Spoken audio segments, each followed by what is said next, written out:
Mrs. Happy Catholic here, seeking to bring you authenticity, perspective, and connectedness. Welcome.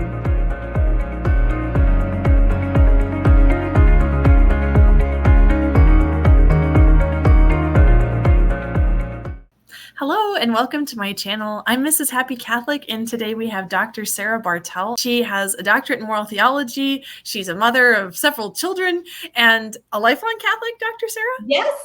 Yeah. Awesome. Yeah. Would you mind telling us a little bit about your background and, just what makes you you? Yeah, absolutely. Well, I am a moral theologian. So I got my doctorate in moral theology from the Catholic University of America. And I'm the mother of 5 children. Been married for 23 years. And yeah, I was married while I did the doctorate and started having babies then, which was so much fun. It really was. And why did I decide to get a doctorate in moral theology? You know, I just really loved studying in school, and I really love my Catholic faith. So this just sort of seemed like a great way to keep going with both of those things. Really like the academic life, and I had this kind of like the sense of mission, like a desire to evangelize, and getting well-formed seemed like a good way to help get in the midst, in the vineyard, doing the work that is needed today. I actually began my doctoral studies in historical theology because that was really interesting to me too, the early church. And I had a minor in moral theology at the beginning, but I was always kind of like interested in that. And I was really involved in the pro-life movement when I was an undergrad at Gonzaga University in Spokane, Washington. In fact, I started the pro-life group there. And in my first year of graduate studies over in Washington, D.C., an amazing young woman pro-life speaker came, Stephanie Gray. Maybe some of you have heard of her. And after I heard her presentation, it just reminded me of that sense of zeal of being in the midst of pro-life work, really saving lives, saving babies' lives, transforming women's lives, and the culture. And that really convicted me to switch from historical to moral theologies so that I could be where the rubber hits the road as far as the issues that are really affecting people today.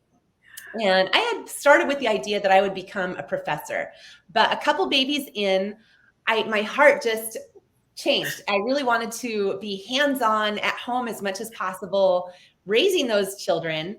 And I had been reading St. John Paul II on the new feminism, in his letter on the dignity and vocation of women, and his appeal for a new feminism in his document, his pro-life, well, he's all pro-life, but Evangelium Vitae, which is specifically, a culture of life document. And he really appealed to women to use their feminine genius to transform the culture, the family, the world, the church, and kind of said things like we shouldn't have a world where kids are relegated only to private life. I mean, this was kind of my takeaway. Anyway, I wanted to have a type of life where I could really blend my passions, my desire to have a family and desire to help transform the culture. So that is why I got the doctorate and then did not go into academic life, like as far as being a professor. I can't quite explain it, but the Holy Spirit was tugging me to let go of that. And a lot of this also was like part of my personal growth journey, because I got a lot of affirmation and sense of worth from getting those A's and, good jobs from the academic world. And it would have been more of that, like to be on the tenure track, like, good job, your article is published and whatnot. And I really had to go deeper, find my worth and identity in being a beloved daughter of God the Father, not something that you earn, right? And it was just quite a journey of trying to figure out, like, being grounded in that. And then, okay, but now I spent 8 years of my life getting this doctorate. How can I use it?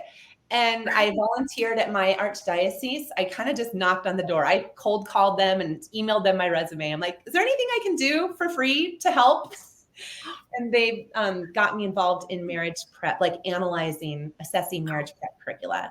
So I really got interested. Actually, that was a wake-up call, because I realized so much of it was really poor and shoddy and did not contain any of the beautiful theology I just was fresh off of studying. So that put me really like on the track to find the best marriage prep materials I could and try to promote them, and then getting involved in marriage ministry. And along the way, I started co-hosting a radio show for my local Catholic radio station in marriage and family, started giving talks around the area, became a journalist, like a columnist for our Archdiocesan magazine. And then eventually my husband and I started our own marriage ministry online. And as a result of that, I saw such a need for help, solid help for Catholic women in this area of sexual intimacy. So I screwed my courage to the sticking post and just put myself out there to help women in this area, because I'd been trained. I have the moral theology background to know what's licit and illicit and the meaning of the act and, the context and whatnot. God just really prepared me a lot of ways through some of the sufferings that I had been through and that my children had been through with anxiety and depression. Actually was able to help women who had a lot of anxiety about marital intimacy to, help them find a positive path forward. That's kind of a long answer to your question, but that's a great answer. Where I am today. That is so cool, because I wanted to ask you, about the work that you're doing and my delight for Catholic women. Because I was curious if you counseled couples or men and women or just women. So individual women. Yeah. And I get women saying what is there for guys? I don't know. Hopefully God will raise someone up to help men in this area as well. But right. Yeah, I really absolutely. Women. Well, you got to start somewhere. I think that is so cool. And so do you have any kind of courses? You mentioned to me you do a spring and a fall course. Do you want to talk about that a little bit? Because I think you have one coming up soon. I do. Yes. So my delight is a 90-day, 3-month group experience. And I run that once in the fall and once in the spring. And this is a course for Catholic women to help them improve their experience of marital intimacy with their husband. And we go deep. I have recorded lessons that overview the theology and goodness and the graces that are there, as well as some practical recommendations. And then we also have weekly group coaching calls. And that's just such a beautiful encounter in a safe space, women only. Women can email me or direct message me, secretly through Zoom, their specific questions. And then I answer them for the whole group. So everybody gets to hear, the answers, and the women who are asking get to stay anonymous. And we go into the healing. That's usually there's some sort of healing that's needed, whether it's experiences or messages you've had, or ideas of your self-worth or beauty or desirability. So we look at the healing. We look at just getting more in touch with our senses, and also just learning more about our bodies and about how our whole person, body, mind, soul, and heart, need to be nurtured and tended to in order to thrive in this very intimate and beautiful area of marriage. Wow, that is so cool. So your next one is starting, did you say the 11th? Yeah, registration opens February 11th and closes February 14th, Valentine's Day and Ash Wednesday.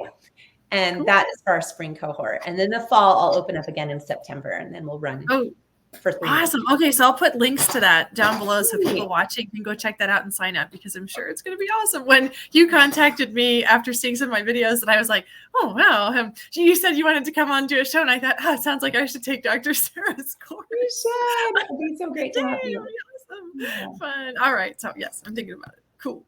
So I'm curious, what are some common themes or challenges that you discover when helping people? And I kind of want to ask that generally, but also because you mentioned getting in touch with more women who have been affected by traditionalist mentalities or come out of groups that were heavily into that. And are there particular challenges that they seem to face compared to the general Catholic woman that you help? Yeah. So in general, the types of challenges that bring women to my course are things like low libido. They feel like they're never interested compared to how much their husband is, or just difficulty finding pleasure at all in this encounter, or difficulty with climax. specific. So those types of things, or on the other side, maybe a woman is in a marriage where she feels like she's the higher desire partner, and she feels like, well, why doesn't my husband desire me more? Am I broken? No matter what, usually women feel like they're broken. Whatever it is they're experiencing, they're like, oh, there's something wrong with me, right? Which I work a lot with helping you realize, actually, God made you to thrive in a certain way, and you're working just how you should in these circumstances. We just need to work on setting things up better for you. So that, and then specific, especially to more traditionalist type backgrounds, but not exclusively there. Women also have grown up in like evangelical circles or just like regular Catholic. A lot of them come with this idea of obligation sex or marital debt, which I know you have addressed, but this idea that they just need to be there to meet their husband's needs. That's their job. Being a good Catholic wife is just always saying yes whenever their husband expresses interest. And there are just so many problems that can arise from this in terms of, women dissociating themselves from their body. Vaginismus can develop. So those sorts of things, I especially want to help women in, from more traditional backgrounds realize that there is a different way, and that God is not asking you to be a sex vending machine. That's not how this mutual relationship of marriage is supposed to work. And then there's also this sort of natalist tendency. There was a woman in my last class who was from I don't know what her community was specifically, but I think she was in a Bible study. And the women there really had a attitude that like, the more kids you have, the better. This is basically the litmus test for your level of holiness as a Catholic woman, is like how many babies you can be having. And she had a friend who almost died the year before in giving birth. And these women are very averse to the idea of using natural family planning to space or, delay pregnancies. And so this friend was pregnant again. And, like with a high, it's maybe like her 6th or 7th kid.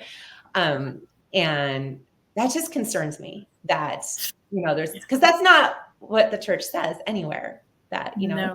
Without as many babies. So yeah, I really like where I love to hang out as far as church documents is Gaudium et Spes, Humanae Vitae, Mulieris Consortio. Those documents really formed me and inform the work that I do. And like, I really love Humanae Vitae. In fact, my youngest son, who's 4, he was born on July 25th, which is the anniversary of Humanae Vitae. And I was like, thank you, Lord. That's great. Awareness of this beautiful church document. And in that document, the church says, yes, we praise generous parent, like responsible parenthood is exercised in a generosity, in openness to life, and also in careful discernment, attending to your situation, whatever's going on, in the world around you, and the physical and mental equilibrium of the wife and your economic situation. Like, there's just so many factors. The church leaves it really open-ended to, what you can be discerning as far as reasons for using natural family planning licitly to delay or avoid pregnancy.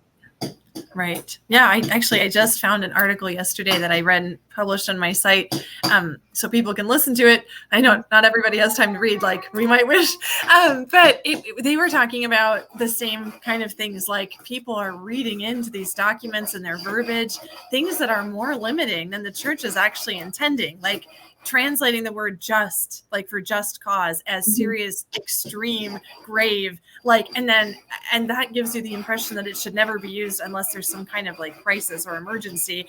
And but the church isn't actually saying that. Like, she's not trying to put a burden on people. She's saying this is a legitimate option if you need something. And so it gives you a merciful kind of approach more, because the church is a mother. She's not sitting there going, oh, I don't know, I think you can do it. I think you can squeeze out 5 more kids and you just don't want to. It's like, well, maybe you can, we need to help you, but maybe you need, maybe your life doesn't need to look just like that woman you're in Bible study with that has 10 kids and she's doing great. Like, God is asking us to be heroic and virtuous in all our lives, but it doesn't look the same in everybody's life. And so, yeah. That's so true. Yeah, when you see like the Latin justa causa, or serious reason, and the current translation on the Vatican website is much more appropriate.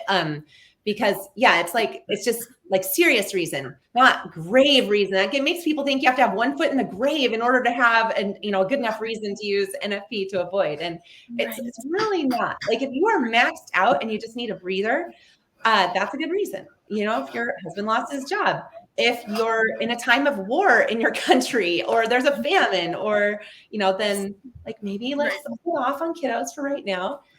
Yeah, right. Yeah, so that's really good to keep in mind. And then the other thing is that fruitfulness is not just in numbers of children. Like, look at the Holy Family. They were so fruitful with one child. Or more contemporary, we have Blessed Frederic Ozanam, the founder of the St. Vincent de Paul Society. He was a professor in Paris in the 1800s.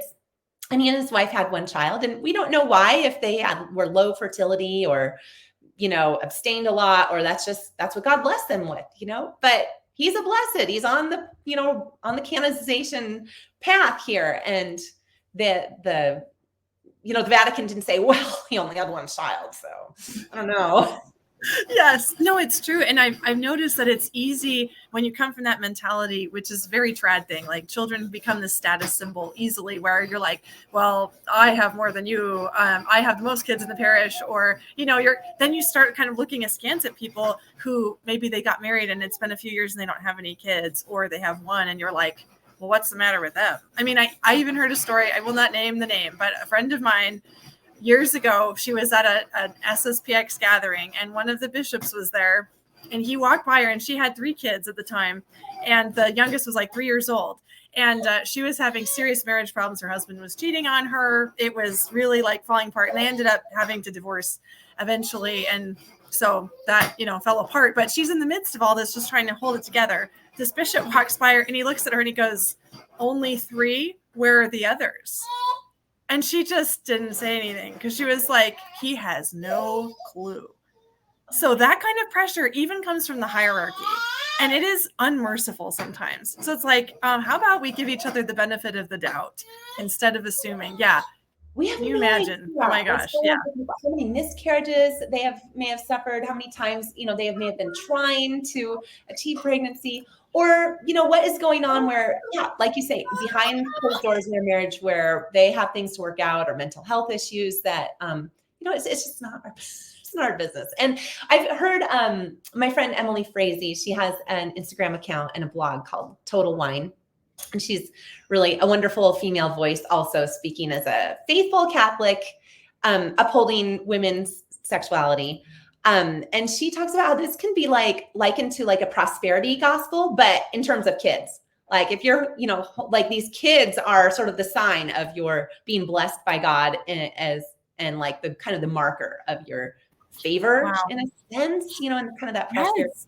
It's like, are we back in the Old Testament where barrenness is a sign of, God's disfavor? And then people get locked in this paradigm and they start judging each other and being like, oh, I mean, sometimes that's because, I just heard this story. The kids and I were listening to this story about Solanus Casey. Is he blessed now, or is he just venerable? Is he still just venerable? I can't remember. Okay. Anyway, but he was amazing. Okay. And so this couple comes to him and they're having trouble conceiving, and they're like, please pray for us. We can have a child. And he's like, oh, you would be wonderful Catholic parents, And they're like, well, are you going to pray for us to have a child? And he's like, you are going to have children, but God has a special plan for you. And he gives them his phone number, and he's like, call this number. And, this is, your job. You're like, this is what God wants you to do. And they're like, okay. So they go home and they call the number, and it's an orphanage. And they're like, oh, so they realize, like, God wants us to adopt. So they just start adopting children and baptizing them and raising them as their own. And they were so happy because they realized this was God's plan for us. Like, yeah, what a wonderful blessing to have your own biological children, but not everyone can. And sometimes that's on purpose, because God is allowing something else that he's going to bring more good out of for somebody else that needs that love. So yeah, you don't have to think about it in such a narrow way. Yeah, we're all called to generosity and to holiness and to fruitfulness in our love, in our marital love in particular. Yeah, and the Catechism has beautiful things to say about how couples facing infertility can live this out in generous service.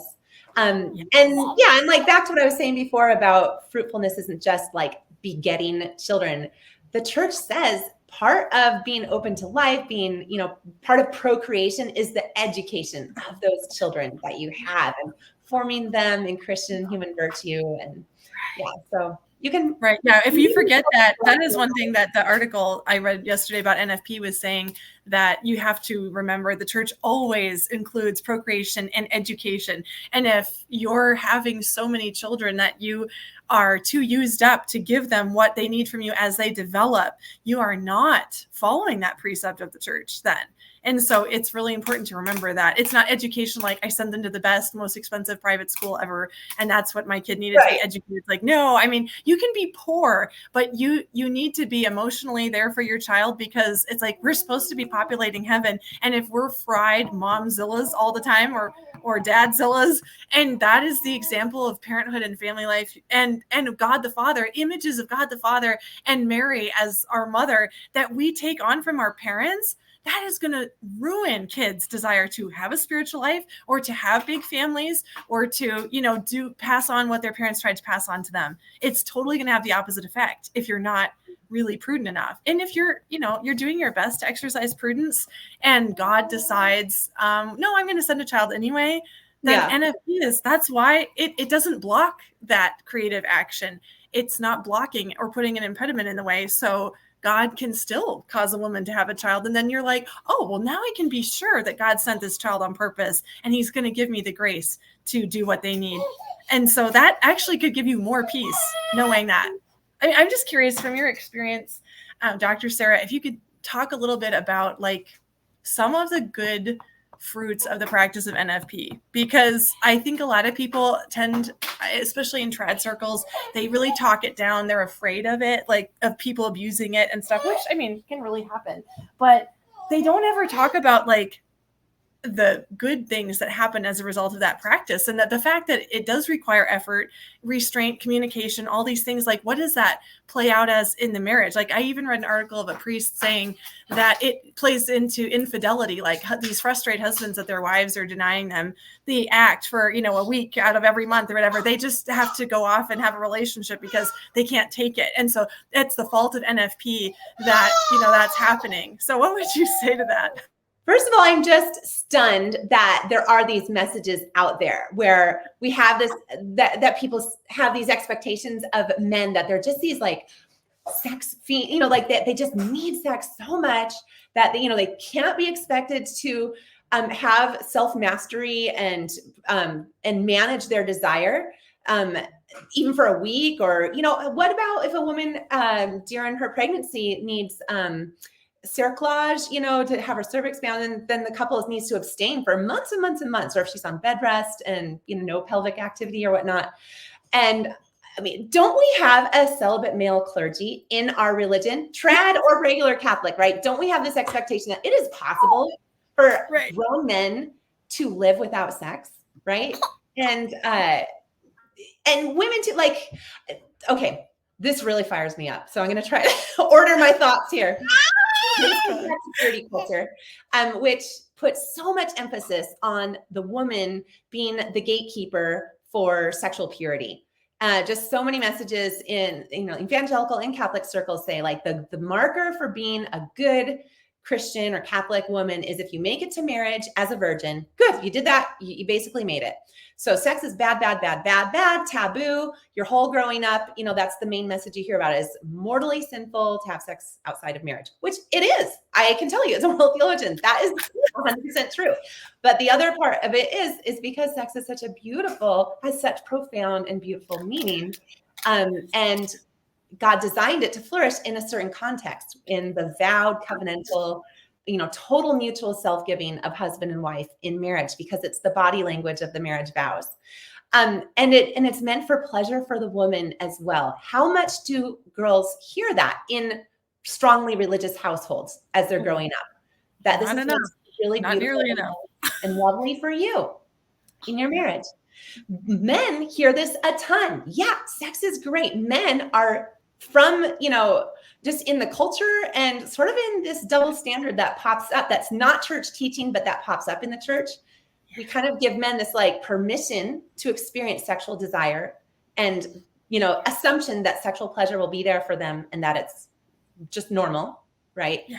And so, and then not so much a message to them about self-restraint, and like, it's the woman's fault. If she's dressing in a certain way, it's her fault.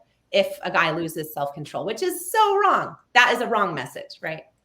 Anyway. So when it comes to marriage, where in NFP, there's this idea that a guy couldn't even wait a week or two during the fertile period and abstain, and that will drive him to sin, to infidelity or pornography and masturbation or whatnot. That does a huge disservice to the men and their ability to be mature and live the virtue of chastity, like all of us are called to, as much as to the woman. That's basically her job, is just to be a safeguard to sin for her husband. It sells them both so short. But the good things about NFP, well, I've spent a lot of time in my adult life promoting NFP. I think it's a really good thing, but it's also a neutral, like it's a tool, right? And I've seen so many marriages now where the couple has practiced the Catholic faith, they've lived church teaching, they've used NFP, but in a way that wasn't actually helpful for their marriage. Ideally, it should be both the husband and wife are aware of where the woman is in her cycle and are communicating with each other. And it is a joint decision on their part, whether to avoid or achieve pregnancy. And, it's responsibility that they both shoulder. Unfortunately, a lot of times it can be like, again, it's the woman who's the gatekeeper, right? And, the husband can be approaching her like, is it time? And she'll have to pull out the chart and be like, no, not yet, or whatnot. So if they can both be involved, if he can be involved in recording and monitoring and, teamwork, like that can be a really good thing, because then you are discussing each month, like, do we really need to avoid conceiving a new child right now? Why not? Is it the younger kids' discipline is a little out of control? Maybe we need to tighten up their, focus together on getting their bedtime routines, getting their discipline, more locked in. Or, is mom frazzled and fried? Do we need more support for her? What can we do to bring in, maybe part-time babysitter, mother's helper, or, maybe invest a bit of the family's resources in some housekeeping. There's no shame in that, right? Or maybe dad needs to help out more. There can be just a lot of different reasons that you can look at as a couple to see, like, well, how could we get to yes to a new child? And because it's always such a beautiful thing to be able to welcome new children when you can. Sometimes women see, and the couple both can experience a nice, like, sense of rhythm as far as not taking intimacy for granted. So when you have a period of abstinence built into your your rhythm as a couple and how you come together, then it keeps you from taking each other for granted. And it can help you have this honeymoon effect of, making intimacy fresh and new when you come out of that fertile period into phase 3. But honestly, it can also mask some problems. Like, maybe the wife is just not enjoying intimacy at all. She might see this fertile period as like, oh, thank goodness, I finally get a break. I get a breather. And I would say that in that case, actually, you just really need to work on your mutuality and focusing on together as a couple on how to help the wife enjoy this more, so that she's not seeing that fertile window when they're abstaining as like, okay, I get I'm off the hook for a while now. Right. Because, I hear that from women, and they're seeing this as a benefit to NFP. But I'm seeing it as like an indication that really we need to work on things so that your experience of intimacy is more mutual as a couple. Yeah. Right. I think, like you were saying earlier about the mentality of obligation sex, that the men aren't even necessarily putting on us, but it's things that we get from sermons or books or, even Protestant circles that are really firm on this. And so that's why a woman would think, oh man, I have like this break where I can just sort of be myself, because honestly, in my own experience, in my own experience, I got to the point where I felt like I was in physical, like being threatened almost by the potentiality of a marital request around every corner. And so it was like, anytime my husband wanted to joke or just be kind of like, Flirty. Yeah, flirty and stuff. It's like I would have like this panic response, and I would feel like he was coming after me. And it was a good thing that he was doing it. He was fine. He wasn't trying to be too much or anything, but I was way oversensitive because I felt like I could not get enough space to just be myself, and that I had no option. And he didn't understand that until we finally were able to clue into what was going on. And he was like, no, I don't want you to feel like that. So he never meant to put that on me, but I put it on myself before I got married because of what I had read, and what, this one priest, spiritual director that I had was very encouraging of these mentalities. And so I was like, that's what you have to do to be a good Catholic wife.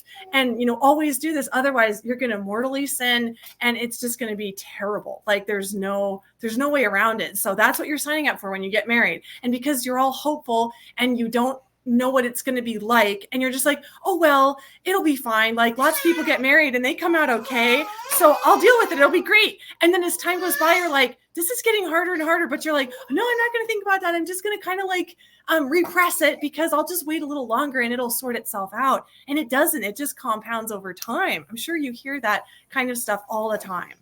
Absolutely. Yes. And you articulate that so well. And it does compound over time. What your brain is learning in those types of scenarios is that that sex is not for you.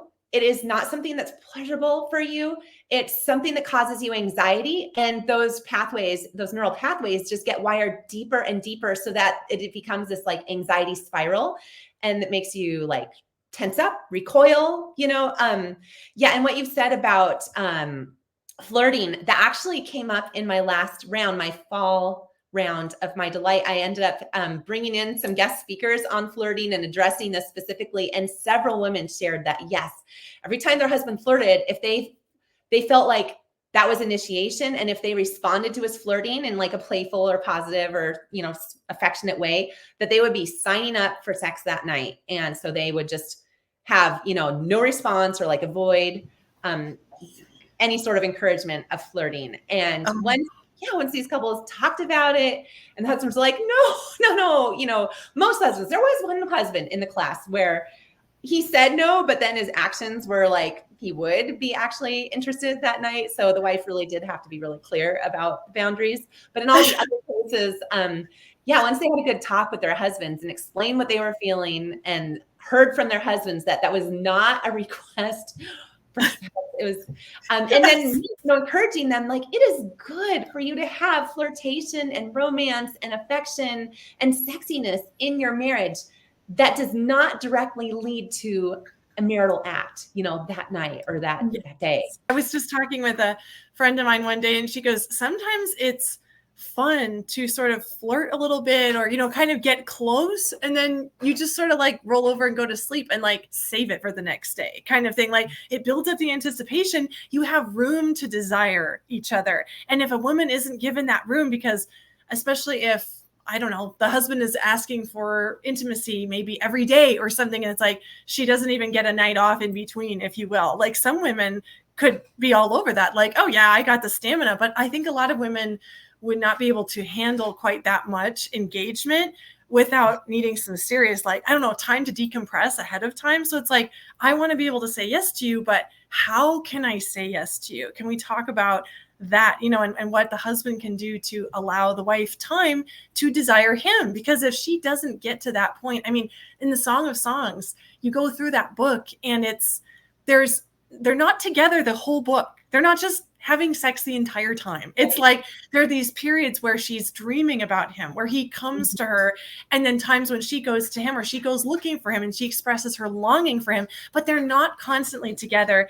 having that, climax of experience together, it gives them time to build it up again. And so that it's wonderful when they do come together. And I'm like, if that's supposed to be the blueprint for our, sexual experience with our husband, because I believe it is, and we don't need to be ashamed of it because the Holy Spirit put it in the Bible, then we really need to take that to heart. Like, not, your husband should go on a business trip, and then when he comes back, you'll really have a great time together. It doesn't have to be so extreme, but just something to allow yourself to have that rest period and the coming together. Because I think that when people say sometimes, well, sex is such a good thing, like, shouldn't we just, more is just better with some things, and sex is one of those things. It's like I've literally heard this.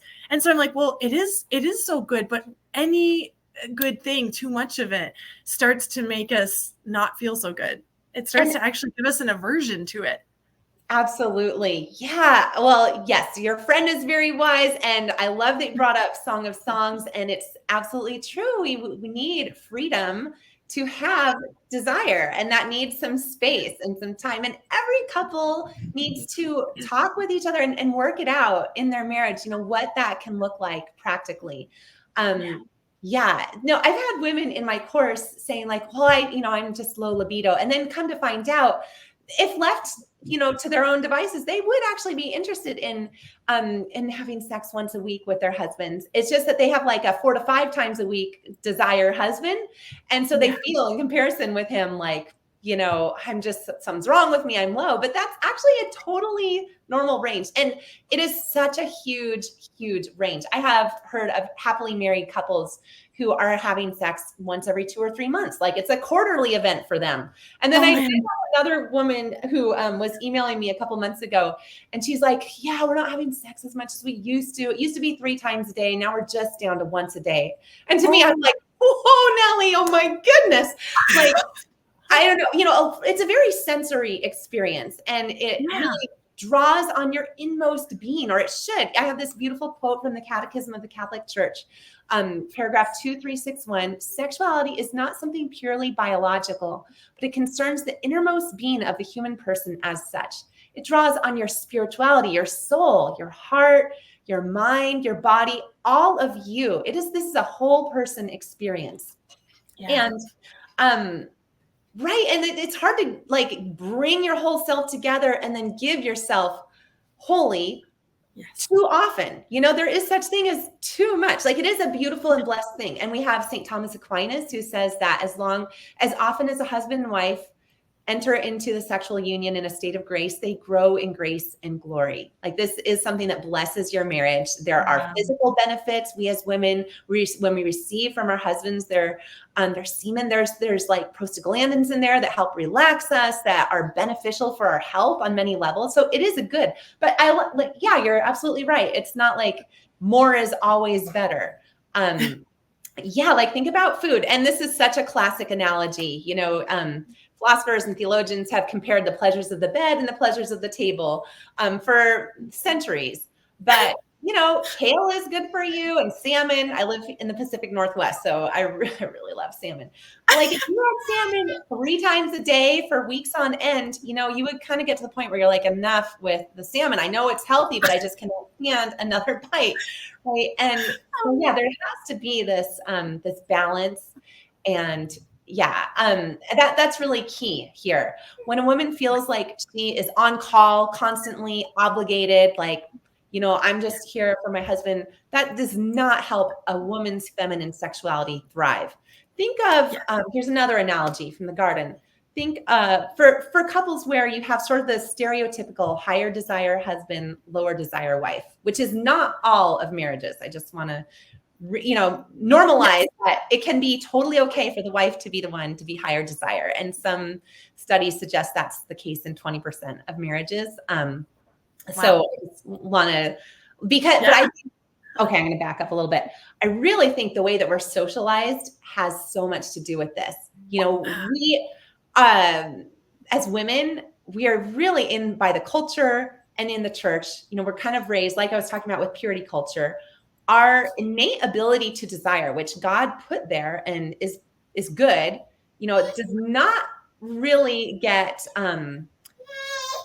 nurtured by the messages we get from purity culture or porn culture. Both of those say The woman's job is to be there for the man's pleasure. We're kind of the losers, whether it's from the world or in, those purity culture messages from the church. Like I said before, men their desire is encouraged, right? So anyway, I just want to say, like, it's important for us to realize that is something that is possible for women. We just need to give it space to flourish. So think of if your husband's higher desire sexuality is like a succulent, as in terms of plants, just needs some dirt and a little water a few times a year and some sunlight, and it's going to be okay pretty much no matter what happens. There could be an earthquake, there could be all this sort of, like a drought. It's probably going to be okay. Whereas feminine sexuality is like a beautiful rose, but it needs fertilizer. It needs to be checked for pesticide, for bugs and whatnot. It needs a lot of water and it needs space. It can't be crowded out by a bunch of weeds. But if you give it what it needs, it will produce this beautiful, beautiful flower, very unique and exquisite and delicate and, fragrant. And that is what we have as our potential for our feminine sexuality when we're given the space, the care, the tending that we need to allow our sexuality and our desire and our pleasure to flourish. So really, it's a lot of space and time. And when you understand that sexual pleasure is in it, that response in our bodies, it happens in our parasympathetic nervous system. That's like where rest and digest happen. That's when we're relaxed and playful, when we're calm, and not in our sympathetic nervous system. That's fight or flight or freeze or fawn. I don't know if you've heard those last two, but I think they're very helpful. Like those are our stress responses. We're doing, people pleasing, taking care of all the things. That's not the state of being that allows us to have libido, desire, pleasure. And so if those are the things you want in your sexuality and your experience with your husband, you have to make time for rest and play and like just be okay with pleasure in general in your life. Like notice the beauty of the soap bubbles in, coming from when you're doing the dishes. Like just take a moment to appreciate that. That is so good for your brain and your whole person, so that when it comes time for intimacy, you can enter into, like, you can have a transition where you let the day melt off, whether it's taking a bath, just laying in bed in total stillness, maybe sequestering yourself in your closet in like sensory deprivation for a little while. Just been tugging at you all day. Moms get this, right? Mm-hmm. Or it could just be laying in bed with your husband, chit-chatting and cuddling for quite a while before you begin, the arousal activities and foreplay and whatnot. So that's kind of what it means to like weed the weeds, give the care and tending. Sleep is hugely important. So yeah, when we're having like lots of babies and doing lots of caregiving, it's a lot of us that is being poured out day in and day out. And we need to kind of find ourselves again before then we can give ourselves to our husbands and receive him and enter into that embrace in a joyful way. Oh, that's all so good. I mean, it rings so true and it makes so much sense. And we all know that men and women are different, but to hear some of those things put, or like the analogy of the plants that you use, is just so helpful, I think, to give you a better picture. It's like God made us this way. It's not, I think it'd be easy, especially if you're frustrated with the way things are or aren't in your marriage, to be like, how is this the result of sin? Like, what's going on here that my spouse is not as interested in intercourse as I am, or, like what's going on? Like, what do we need to fix? And it's like, not necessarily a problem. It's like God brought you together for a reason with your mismatched libidos or whatever. Like, and it doesn't mean that you necessarily deprive the higher desire spouse, or that the other one just has to kick it out all the time, but that you, through love, find a way to meet each other's needs, and that it can all be done. And if it is a pleasant, beautiful experience, you're both going to want it more and for better and better reasons as you go on, I think. So yeah, there's so much mutual reverence and tenderness that, we need to nurture in this very intimate area of our marriage. And the church documents talk about this. In Humanae Vitae, Saint Pope Paul VI said one of the dangers that would happen were contraception to become widely available. And he's prophesying this, 1968, I believe, that's when the document came out. Well, one of them would be that a man would forget the reverence and care due to a woman and see her only as an object for his desire. And the exact same thing can happen like in an obligation sex type of situation, whether that's an internally posed, standard that the woman brings into the marriage, or whether both the husband and wife are kind of operating out of this expectation. Yeah. But yeah, it's really a lot of, it's like a dance, and both of you, husband and wife, need to tend to each other's cues and give signals and lead and respond, so that it can be really an authentic sharing. One thing I tell my students, also the women in My Delight, is like, if you're always saying yes, yes, yes, and you're just kind of stuffing that exhaustion and fatigue and depletion, or maybe you're still hurt because you guys had a fight and there wasn't enough repair. You're still like feeling like, my husband was kind of a jerk all day to me, and now he's asking for sex. And I'm like kind of put off by how cranky he's been at me. But okay, this is my duty as a woman. You're hiding your real self. The church documents are so clear that this is supposed to be a total mutual gift of self. And you're giving a fake version of yourself if you're expressing with your body something that does not align to what your whole person is experiencing. Does that make sense? Yeah, it does. I was just wondering about that, because I find that the whole obligation sex mentality really does lend itself to a dishonesty very easily, because if you feel like you can't say no, or discourage your husband anyway by saying, I'd like to say yes, but I'm so tired. Could we do it in the morning or something, instead of, just saying, oh yeah, sure, honey, and making the best of it. Then you're not being honest with them. You're not giving them the opportunity to love you in a way that you actually need to be loved more than by receiving the gift of themselves in sexual intercourse, which is an amazing gift. It is so wonderful that your husband wants to give that to you, but that may not be the way that you need to be loved. And if they knew how you needed to be loved, they would probably want to do that for you, unless they were a jerk, in which case you have some other issues that work there, but you still can't tromp on yourself.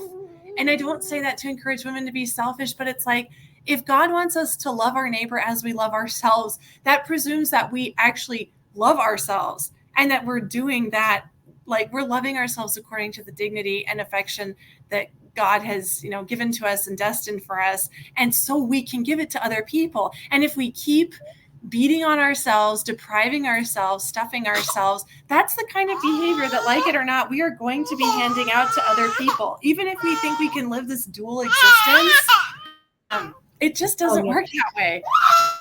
Absolutely. Yeah. The woman who first sought my help for this area, she was a sweet, young, somewhat newlywed bride. She was married about 2 or 3 years, and she and her husband had been virgins until marriage, and they had one little child, but she's like, I'm not really sure how we conceived her. She said that, everything was it was great in our marriage, except this one area. It's just really hard for us to come together and love. And as I got to talking with her more, I was like, well, maybe I can help you. Let's just try it. Let's just give it a couple months together and some coaching calls. And if this doesn't work out, you get all your money back, and I'll give you like our marriage course. And, but let's just see if we can help. But as I got to know her better and talk with her better, what was modeled for her in her parents' marriage was, her parents were very, very religious, super strict traditional Catholics, but not emotionally close to each other. They did not share an affection, a playfulness, a joy with each other. There was a lot of resentment and bitterness, and just like, can you imagine? Did this woman's mom enjoy making love with her dad? Like, was there joy and mutual pleasure in their love life? Probably not. And even though you don't know exactly what's going on in the bedroom, the fruits of it, and those get passed on generationally. So like kind of what you're talking about, like you might think, okay, well, it's my job, I just need to stuff it. You're kind of, subconsciously, subliminally, and, your daughters are picking this up from just sort of the tiny cues that they see. And you don't want that for them too, right? Right. But think about in the Bible, what does the Bible, from the very earliest beginnings in Genesis, refers to lovemaking as knowing. Adam knew his wife, or Abraham knew Sarah, I think, and they conceived. Like, this knowing is a sharing of yourself. And so, like, if your husband knows, oh, she's exhausted, like, she's sharing her authentic self with me, which is that she needs a couple good nights sleep, and and she's a real life human woman, not a robot, someone who needs care. That's such a gift to be able to share your full self. Yeah.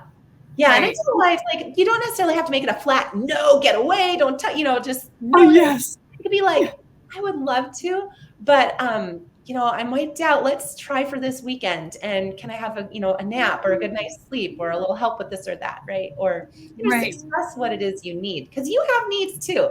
And you are a beloved daughter of God the Father. You are worthy of care. You're worth it. You're worth it. Like, it's such an important thing for us as women to let that message soak in, that true message that you are worth care. And so the self-care that you need to extend to yourself, or the care that you need to request from your husband, it's worth it. Maybe you need a lot more time in foreplay. Like, the minimum average is like 20 to 30 minutes of direct, stimulation of our most sensitive feminine area. You can ask for that. You are worthy of that care. You're worthy of that. Or maybe you need more sleep. If you get the right amount of sleep, studies say that your libido increases by 14%, right? So ask for help with whatever is keeping you from getting enough sleep, right? Because that's so tied into our ability to be fully present and enjoy. It's just so awesome to hear you say that, and to tell, everybody watching, like, again, it's like we get very easily focused on our role as nurturers, and we consider that as only applying to other people, and we can totally spend ourselves doing that. I mean, I also am guilty of, during the day, like, I spend so much time nurturing people, like my kids and friends that call on the phone, or things like that. Then by the time my husband comes home, I'm like, oh shoot, I'm used up, I forgot to save something for you. And it's like, not like we necessarily can spend one-on-one time together every night, but it's like, if I at least was conscious of it and allowed for that, I'm giving him the opportunity, and I'm prepared. Like, I did that consciously for him, and it's easy not to do that. It's also easy to forget that we need to be nurtured. And as wives and mothers, and you're in the seat, the driver's seat all day, taking care of things, nobody's doing that for you necessarily. And your husband may not always remember, the things that you need, because you're so good at taking care of stuff. So he's like, she's got it. She's fine. My wife is amazing. And it's like, thanks, honey, but I'm going to die. Very well put. Yeah. I've been blessed with a really good therapist. I've been in therapy multiple times for, anxiety, depression, things like that. And one really big nugget of wisdom my therapist shared with me, because I would do that. I would do, care, take care of all the people, and then be maxed out and kind of like lose it, just melt down. And my therapist is like, you just need to ask for help before you get to that point. And that's a huge skill, right? To notice yourself and notice when you're starting to really get fried, and to have the humility to be like, not have that pride, like, I'm Superwoman, I should be able to do it all, I have this high expectation for my functioning, but be like, oh, actually, I'm actually kind of little and weak, or like just human and have actual human limits, and I need to ask for help, or I need to say, right.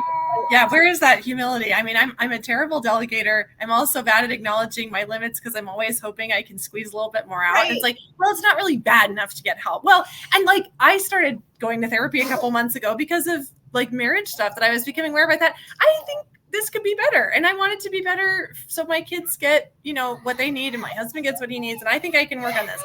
And so, but I found myself, when I explain to people, like, if I say something about, I started therapy, I'm like, I'm not like there's no crisis going on, or like, I'm not going crazy. And I'm like, wait, I should not be prefacing what I'm saying with that, because it's like, no, I realized I could improve some things, and I wanted help to do that. But it's like, wait a second, I'm automatically responding to this thing where it's like, if you went to therapy, you're cracking up.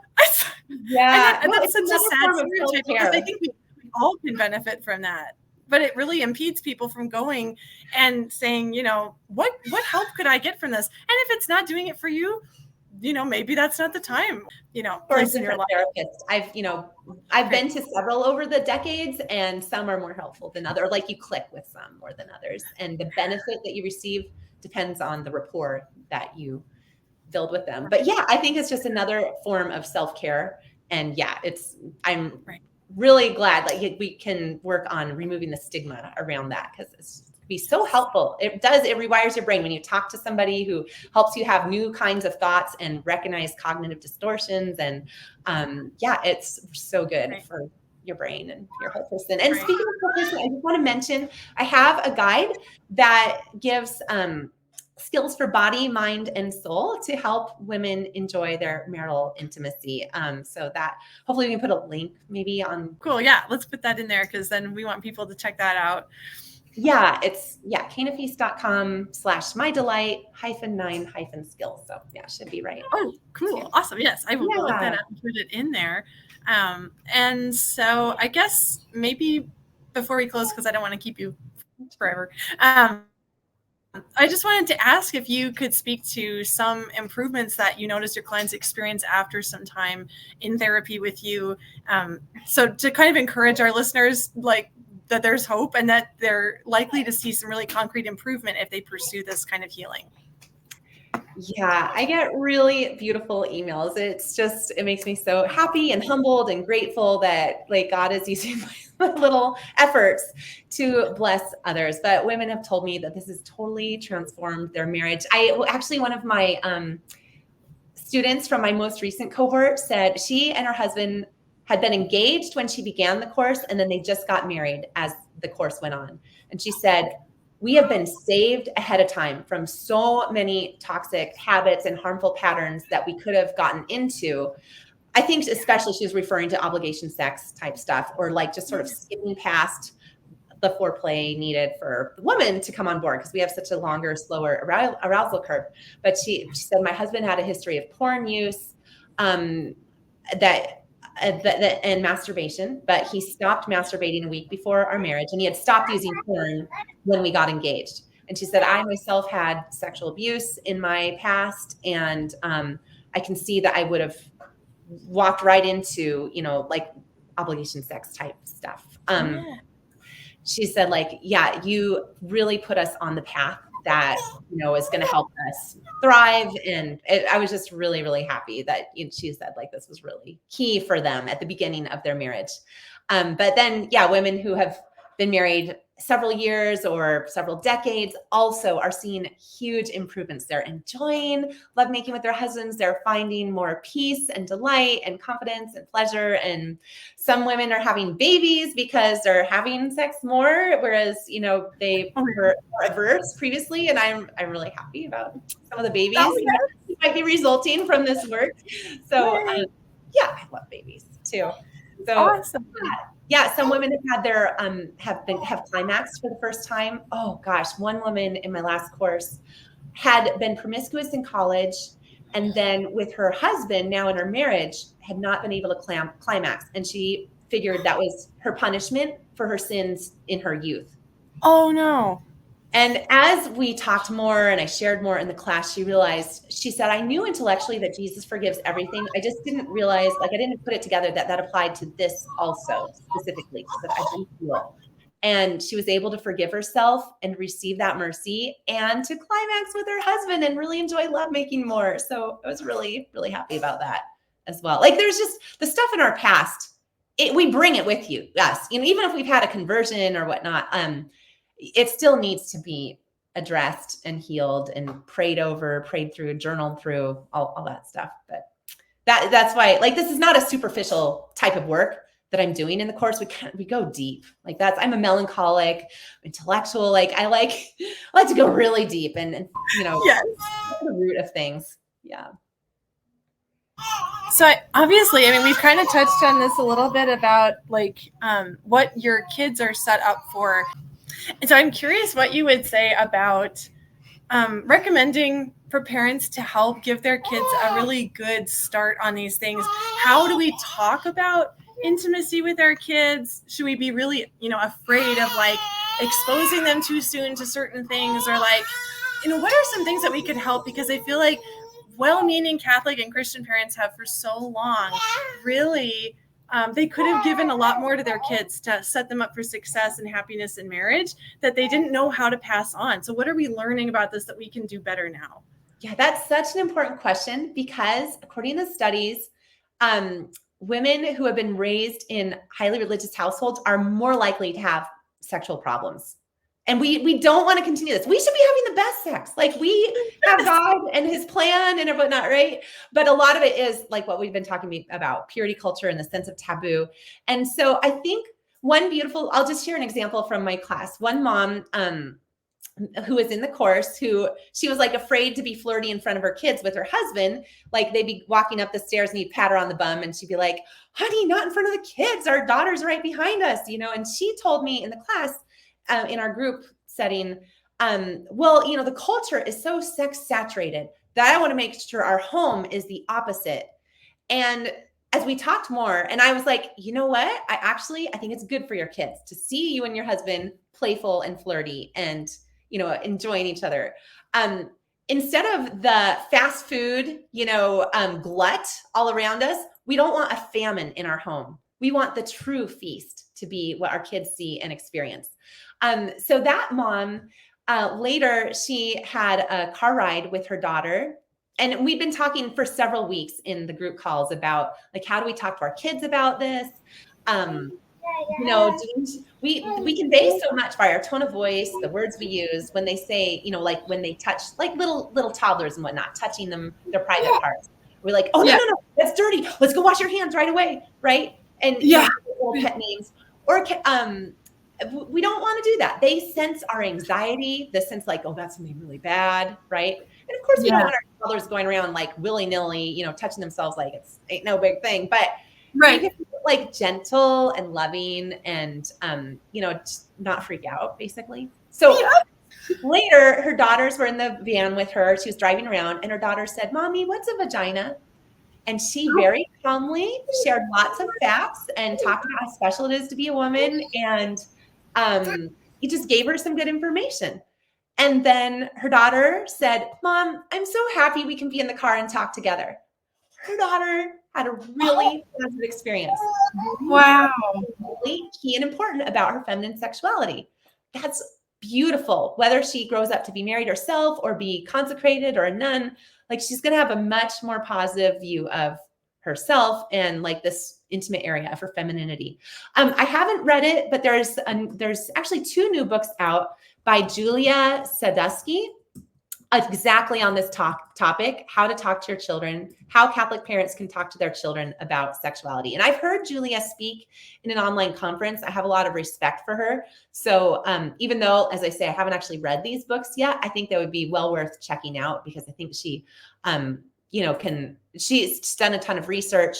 She has a doctorate in psychology. Anyway, I think that she would give a nice balanced approach to this. But that's basically it. We want balance and some positivity in there, not a sense of like dirtiness and taboo and you were wrong for even asking that question. Like, imagine how that conversation in the van could have gone. Her daughter says, Mommy, what's a vagina? And the mom gets all weird. It's like, we don't talk about that. That's something for later. Or, well, actually we call it a wee-wee or something. And right. It's just it's just a thing girls have, but with this affect, right, tone of voice that's like, okay, you really tread on some, you've delved into something that is not okay to be talking about. Right. Right. Well, it sets them up to think, this is bad, or it's dirty, or it's something that I'm still curious about, but now I have to keep it secret. So it actually sets them up to get into trouble doing things, experimenting, or trying to find out from other people that aren't maybe going to freak out on them if they ask. And then it's like, but you want to be that person that your kid comes to with all those questions. Yeah, absolutely. Yeah, that's really well put. Mm-hmm. Awesome. Well, thank you so much for that. I wondered if there's any closing thoughts or experiences that you'd like to share, things that you think would be beneficial for our listeners. And again, recommending people to go check out your course. That's opening up for registration soon, because that just sounds amazing. Yeah, thank you. Yeah, again, that's at canafeast.com/mydelight. That's the course page. And if I'm not currently enrolling, then that'll just take you to a wait list. But if you want the 9 skills guide, go to canafeast.com/mydelight -9 skills. I think in closing, let's go back to scripture, to the book of Tobit. You know, the 2 places that my name appears in scripture, Sarah, both these women are having great sex. So I think maybe, again, this is God like helping encourage me. Don't be afraid, Sarah. It's okay to go out into the world and talk about this.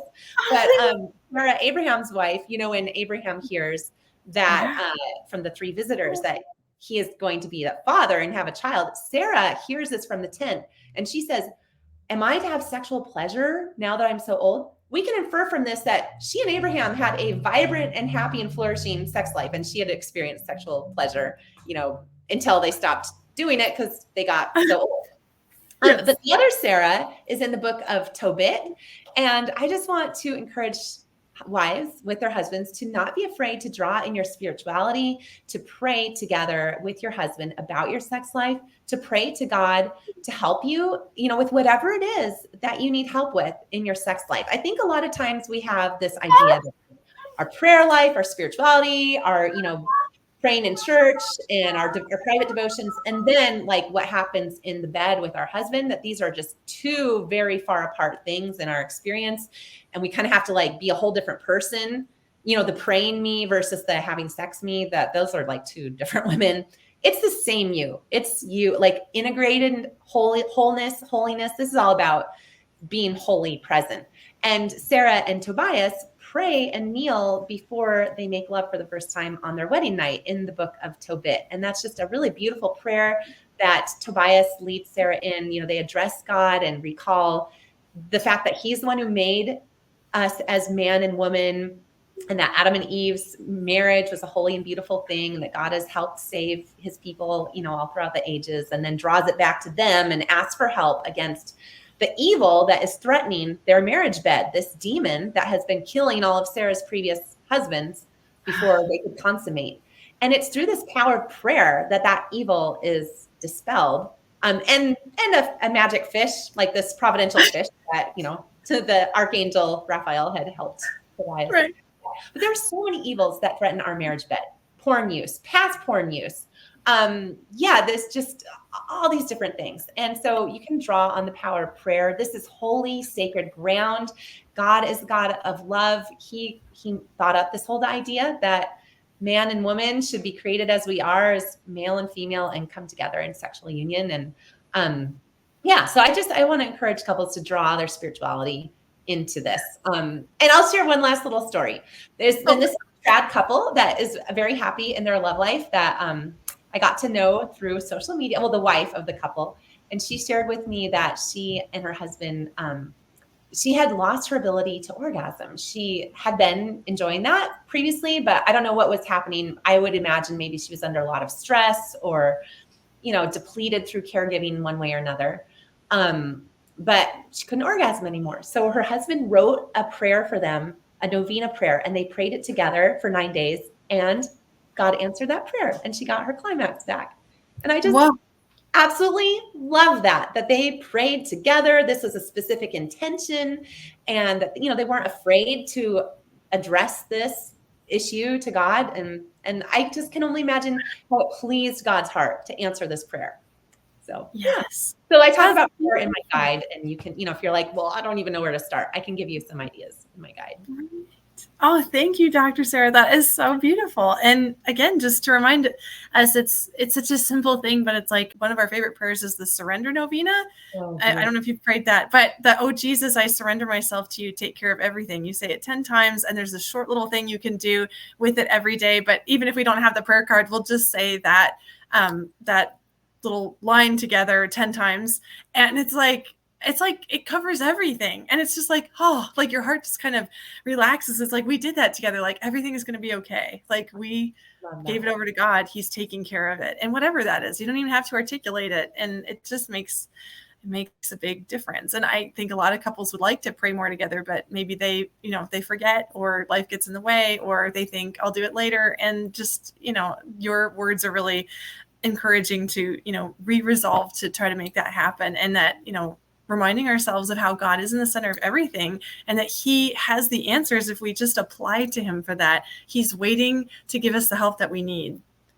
Amen. Yes, beautiful. And when we can experience a spiritual intimacy with our husbands, our sexual intimacy is going to be so much fuller and more wonderful. Oh, thank you so much for your time, Dr. Sarah. It was wonderful to have you. Oh, it's so great to talk with you. Thank you so much, Laura. Take care and God bless. Yes, you too. Bye.